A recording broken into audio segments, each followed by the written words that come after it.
Agora María Martín Seijo vai nos a falar sobre cambios e continuidades na explotación do bosque e do monte dende a Idade do Bronce á época romana no noroeste peninsular, combustibles e manufacturas. Cando queiras. Boas tardes a todas e todos os presentes.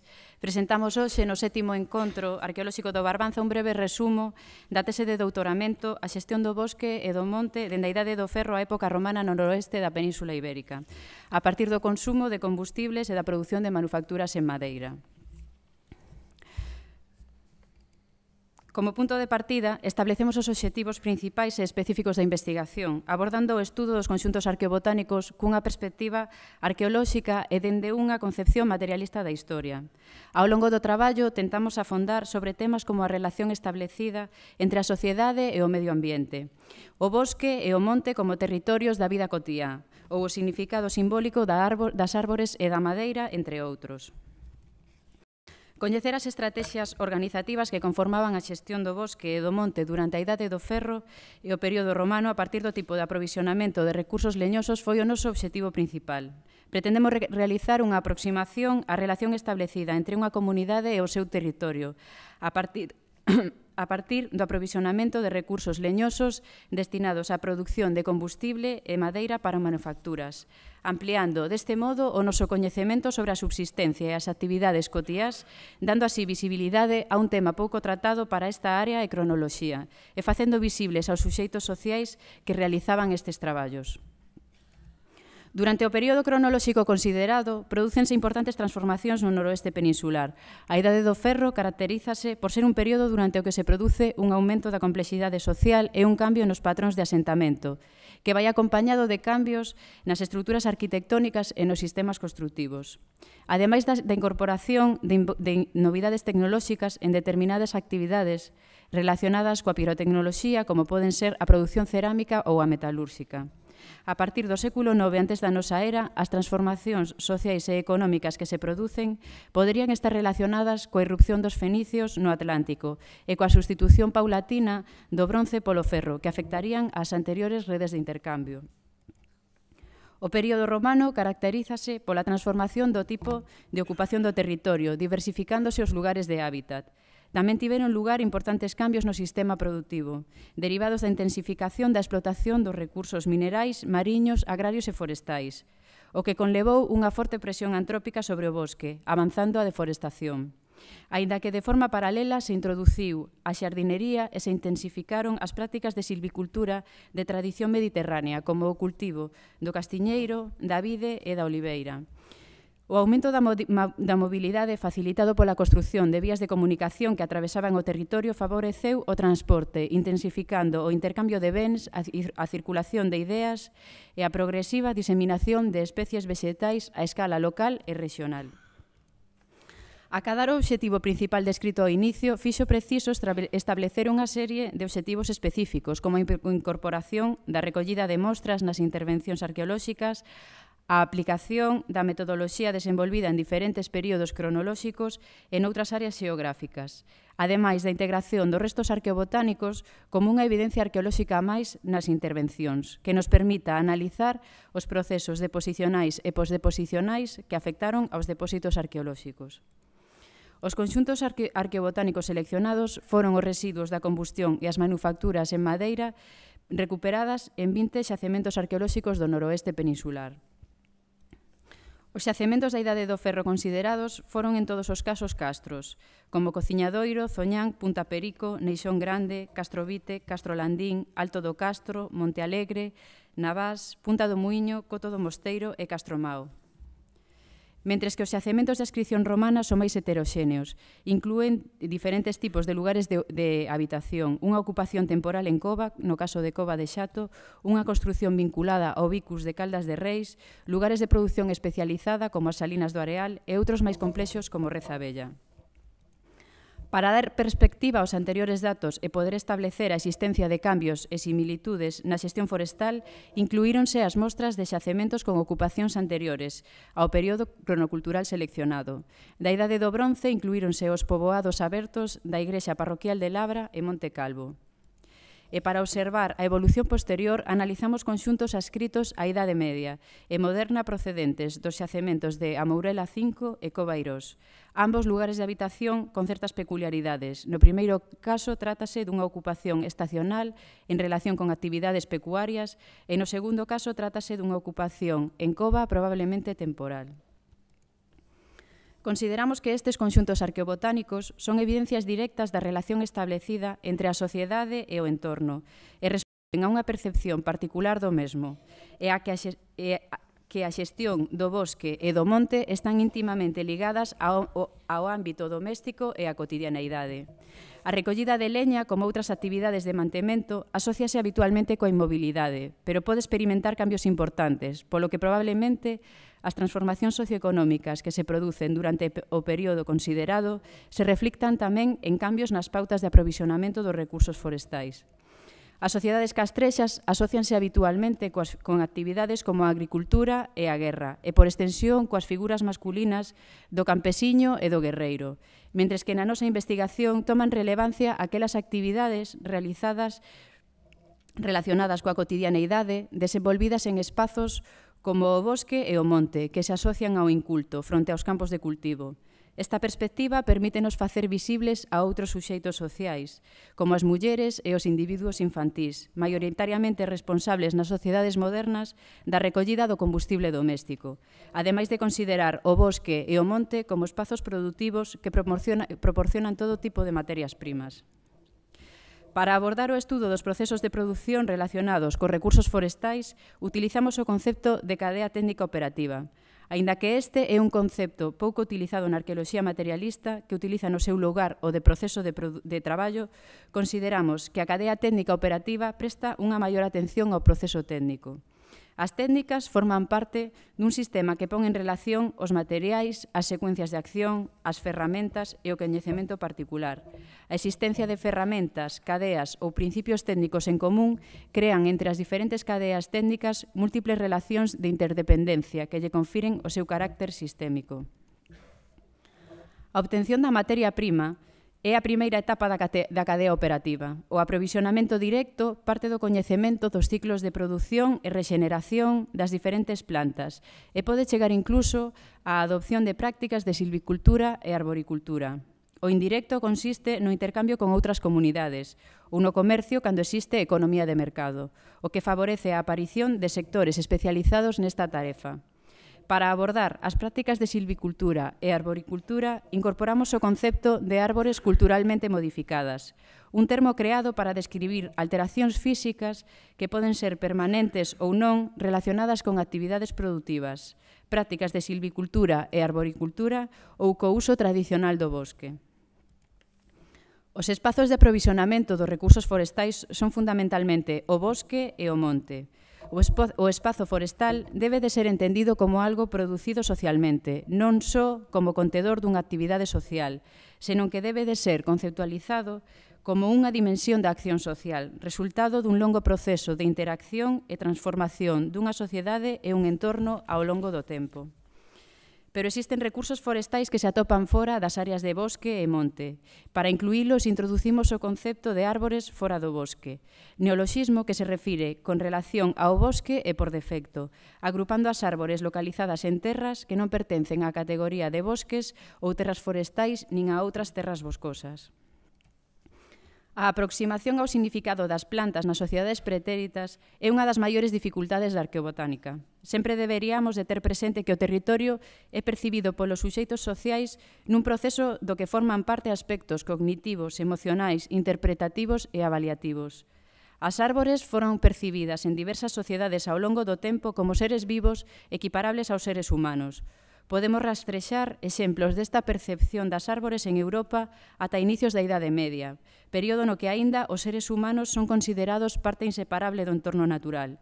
A madeira, como material, comparte coa árbore a consideración de ser algo vivo, estendéndose as propiedades atribuídas ás árbores tamén á madeira e incluso aos obxectos elaborados a partir desta.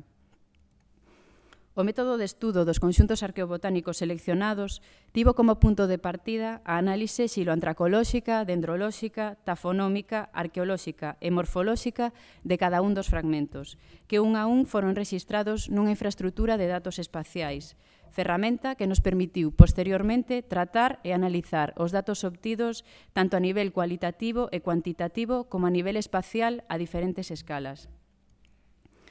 O primeiro paso da análise foi a determinación dos taxóns arbóreos ou arbustivos, que se levou a termo a partir da observación de criterios anatómicos e biométricos, xa que a madeira de cada taxón está sempre constituída polos mesmos tipos de células asociadas de igual modo, e cada árbore está dotada dunha arquitectura propia. As características foron observadas nos 3 planos anatómicos da madeira, mediante a fractura manual, no caso dos fragmentos preservados por carbonización, e mediante a obtención de láminas semifinas, no caso daqueles preservados por saturación de auga ou humidade. De forma paralela, tentamos caracterizar as estrategias de obtención, procesado e consumo da madeira mediante o rexistro de aspectos dendrolóxicos. Rexistramos nos casos nos que tivemos caracteres diagnósticos suficientes a parte da planta da que procedían os fragmentos, o que nos proporcionou información sobre o tipo de consumo de leña e madeira realizado nun asentamento e sobre o impacto que o aprovisionamento de leña e madeira tivo sobre o bosque, permitindo tamén valorar a inversión de traballo e a rendabilidade dos recursos. Outra das características rexistradas foron o diámetro, o número de anéis ou a posición da cortiza en relación ao leño inicial ou final, que nos permitiron establecer o calibre, idade e período de morte da planta. Tamén se rexistraron, pero de forma menos habitual, outras alteracións producidas durante a vida da planta. A análise tafonómica permitiunos documentar os procesos de formación do rexistro arqueolóxico. No caso da preservación por carbonización, o rexistro das alteracións relacionadas coa combustión, como as fendas, o colapso celular ou a vitrificación, pode aportar información sobre as condicións en que esta se produciu e a súa vinculación con actividades domésticas ou especializadas. Rexistráronse ademais alteracións biolóxicas, como a presenza de entomofauna, fungos e bacterias, así como outros aspectos relacionados cos procesos mecánicos de movilización dos conxuntos arqueobotánicos, como foron o grao de fragmentación e a presenza de erosión. A interpretación dos datos rexistrados anteriormente precisa da información aportada pola análise dos contextos arqueolóxicos, que nos permite aproximarnos aos procesos de formación das mostras e aos procesos deposicionais e posdeposicionais que afectaron a estes conxuntos arqueobotánicos, facilitando a interpretación dos resultados. En cada conxunto analizado rexistrouse o contexto funcional e a secuencia de ocupación de procedencia. Finalmente, na interpretación dos resultados, procuramos ter en conta o tipo de contexto productivo ao que se vinculan, distinguindo entre contextos domésticos e contextos de produción especializada. Como sinalamos anteriormente, a creación dunha infraestrutura de datos espaciais foi fundamental durante a realización deste traballo, xa que nos permitiu realizar un rexistro sistemático de todos os datos anteriormente explicitados en base a uns estándares e normas que permitiron o seu mantemento e intercambio, así como axilizar e homoxeneizar todos os datos anteriormente descritos, de forma que esta mesma infraestrutura fora aplicable en diversas áreas xeográficas, tipos de xacementos, cronoloxías, contextos, etc., obtendo deste modo unha información accesible e de fácil consulta. O sistema de introdución de datos seguiu a orde das categorías fundamentais nas que se integra a información arqueobotánica e que de maior a menor foron xacemento, intervención, mostra e fragmento. O rexistro dos datos permitiu desenvolver todo tipo de consultas alfanuméricas e tratar as evidencias arqueobotánicas como un elemento espacial, susceptible de ser tratado por un sistema de información xeográfica ou outro medio compatible. O método de análise descrito anteriormente foi aplicado nos diferentes conxuntos arqueobotánicos seleccionados. A continuación, caracterizaremos a categoría dos datos cos que traballamos e presentaremos algúns dos máis relevantes. Os conxuntos presentados localízanse no noroeste peninsular, onde conflúen as dúas grandes rexións bioxeográficas da Península Ibérica, a eurosiberiana e a mediterránea. Os xacementos atópanse situados maioritariamente na rexión eurosiberiana e de forma máis puntual na mediterránea. De entre os conxuntos analizados predominan os procedentes de xacementos que podemos clasificar como lugares de habitación. Son maioritarios os asentamentos castrexos con ocupacións durante a Idade do Ferro e o período galaico-romano. Os demais lugares de habitación poderíamos clasificalos como asentamentos ao aire libre da Idade do Bronce, como Monte Calvo e Igrexa Parroquial de Labra, e outros de tipo rural, como algunhas estruturas de Rezabella e da Mourela, e ocupacións en cova de época romana, como a de Cova do Xato e a de Cova Irós de cronoloxía medieval e moderna. Nun número menor de casos, as mostras recuperáronse en xacementos que podemos clasificar como lugares de produción especializada, salinas, explotacións agropecuarias, talleres, etc. Obras públicas ou lugares funerarios de cronoloxía romana, medieval e moderna. Os xacementos de época romana son os que presentan unha maior complexidade. Este foi o caso das Salinas do Areal e o seu entorno ou o xacemento de Rezabella. A cronoloxía dos conxuntos mantén unha certa continuidade, dende o século XIX antes da nosa era ata o século XVII da nosa era. O groso das mostras arqueobotánicas sitúase entre o período inicial da cultura castrexa do século X ao IV antes da nosa era e o final do período romano do século IV ao V da nosa era. Nalgúns dos xacementos castrexos considerados, o tipo de rexistro e os datos dos conxuntos aos que tivemos acceso non só nos permitiron ascribilos a un momento indeterminado da ocupación dos mesmos. Ante a imposibilidade de realizar unha exposición detallada dos 20 conxuntos, faremos referencia a algúns dos adscritos á Idade do Ferro e á época romana para observar os resultados da aplicación práctica do método descrito. O Castro de Cociñadoiro é un asentamento fortificado cun único nivel arqueolóxico. Foi ocupado entre o século IX e o V antes da nosa era. As construcións situadas no seu interior foron agrupadas polos excavadores en 3 barrios, en función da súa posición e características: barrio alto, medio e baixo. No barrio alto e no barrio baixo identificáronse zonas dedicadas á actividade metalúrxica. A análise microespacial dos datos antracolóxicos permitiunos observar como as construcións do barrio alto e baixo vinculadas con actividades metalúrxicas presentan unha limitada lista taxonómica, cun claro predominio de madeira de arbustos, mentres que no barrio medio, que agrupa a maior cantidade de construcións, a variabilidade taxonómica é maior.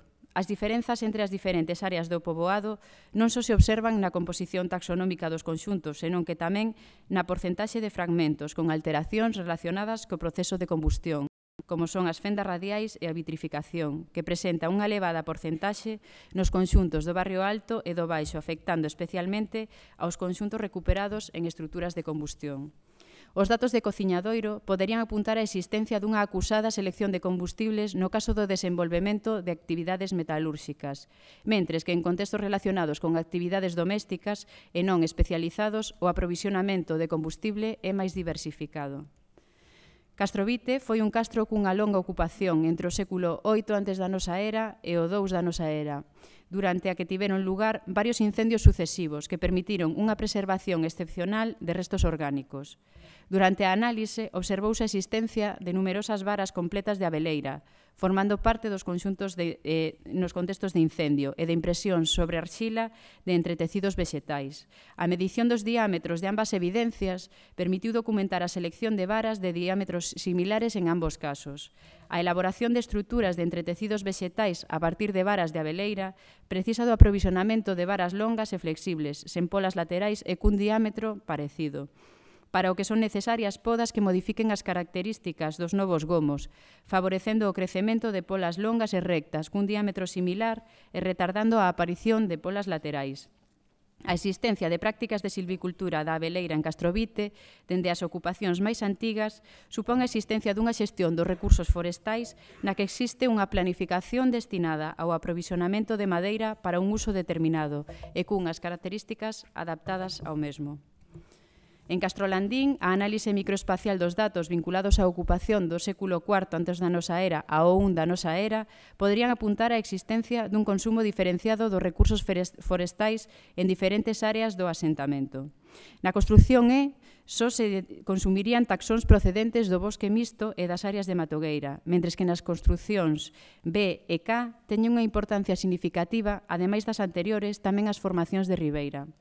Con respecto á ocupación do século I ao 2 da nosa era, obsérvase unha continuidade no consumo de taxóns do bosque mixto e das áreas de matogueira, aumentando con respecto ao período precedente a representación de especies de ribeira e identificándose unha maior variabilidade no aprovisionamento dos recursos, que podería responder a cuestións arqueolóxicas ou ben a un cambio no patrón de consumo de combustibles. A nivel microespacial, observamos como o conxunto formado polas construcións D e F se diferencian con respecto ás demais. Neste caso, esta área presenta unha maior variabilidade que podería responder a un cambio nas actividades desenvolvidas nesta área con respecto ao período precedente.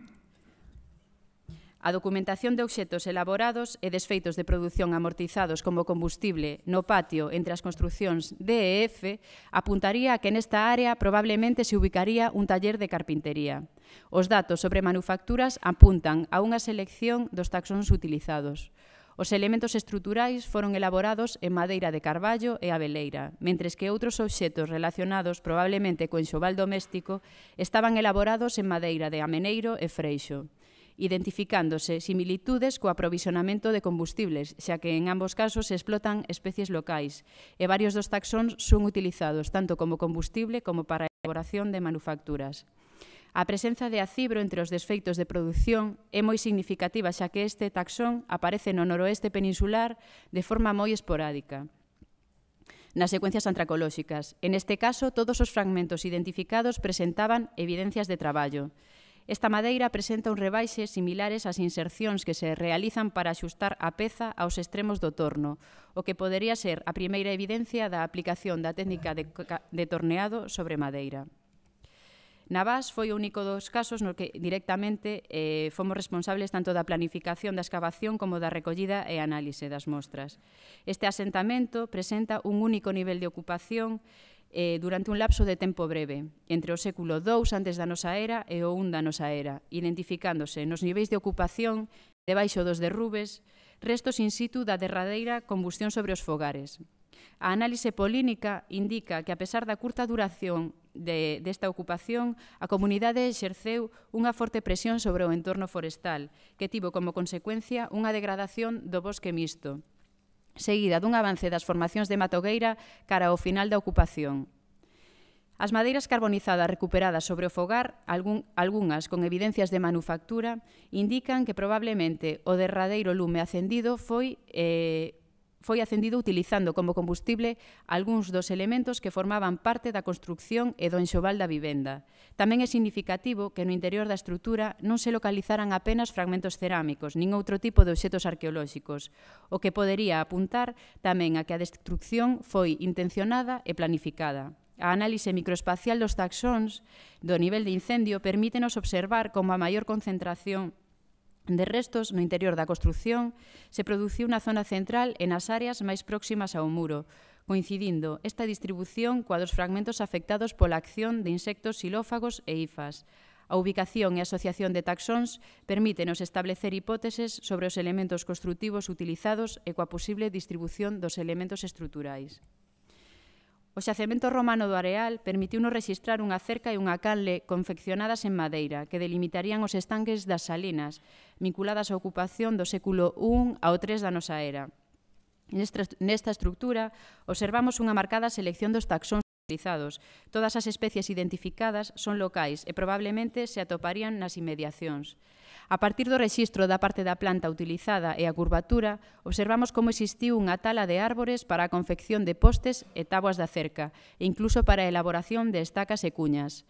A pesar da variabilidade morfolóxica de postes e táboas, observamos como existe unha certa homoxeneidade no tipo de configuración extraéndose a partir dos troncos mediante cortes radiais ou longitudinais, co extremo inferior apuntado, utilizándose probablemente só unha machada para dar forma e cuñas de madeira ou metal para realizar as seccións longitudinais. Para o entretecido da canle, seleccionáronse polas de mediano ou pequeno calibre para os postes, cortadas tanto durante o outono-inverno como durante a primavera-verán, o que podería indicar un aprovisionamento en diferentes épocas do ano ou ben a existencia de reparacións ao longo do tempo. Os obxectos recuperados no contexto datado entre o século III ao V da nosa era permítenos apuntar a existencia nesta área dun contexto de produción de manufacturas en madeira, xa que xunto aos obxectos elaborados identificamos preformas e desfeitos de produción, fundamentalmente hachas. Pola ubicación desta área nas inmediacións da praia, na ribeira da ría e polas características e función dos obxectos recuperados, neste depósito poderíamos relacionar estes restos con actividades de carpintería de ribeira. Durante este período, e como no precedente, continúa a explotación de especies locais. Neste caso é significativa a identificación de Pinus silvestris nigra, unha especie que medra actualmente a unha altitude mínima de entre 800 e 1000 metros, o que indicaría o aprovisionamento de madeira en áreas de montaña, que podería ter sido indirecto mediante o intercambio ou o comercio con outras comunidades. A documentación do uso de madeira de coníferas na elaboración de manufacturas tamén é relevante, xa que durante a Idade do Ferro só se documentaron sobre madeiras de frondosas. Reza Bella proporcionou uns datos que nos permitirían aproximarnos ao significado das plantas durante o período romano, a partir de contextos ligados ao ritual.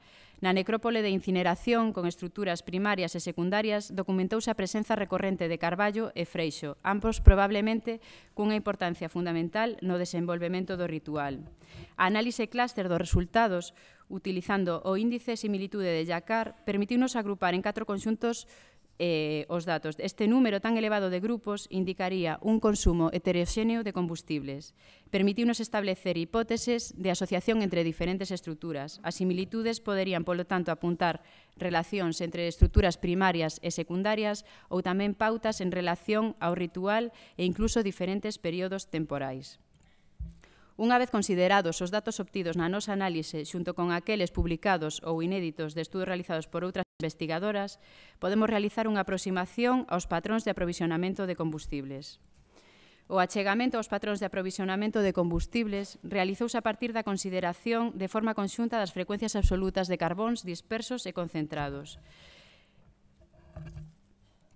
O primeiro período definido a partir dos datos antracolóxicos foi o que corresponde a Idade do Bronce e Ferro inicial, con conxuntos cunha ascripción cronolóxica que iría do segundo a inicios do primeiro milenio antes da nosa era. Os conxuntos considerados abarcan un amplo período temporal e agrupan realidades diversas. O aprovisionamento de leña realizaríase de forma combinada entre as formacións do bosque de caducifolios e as formacións de matogueira, documentándose de forma recorrente como combustibles especies relacionadas con procesos de apertura do bosque e as especies ribeiriñas.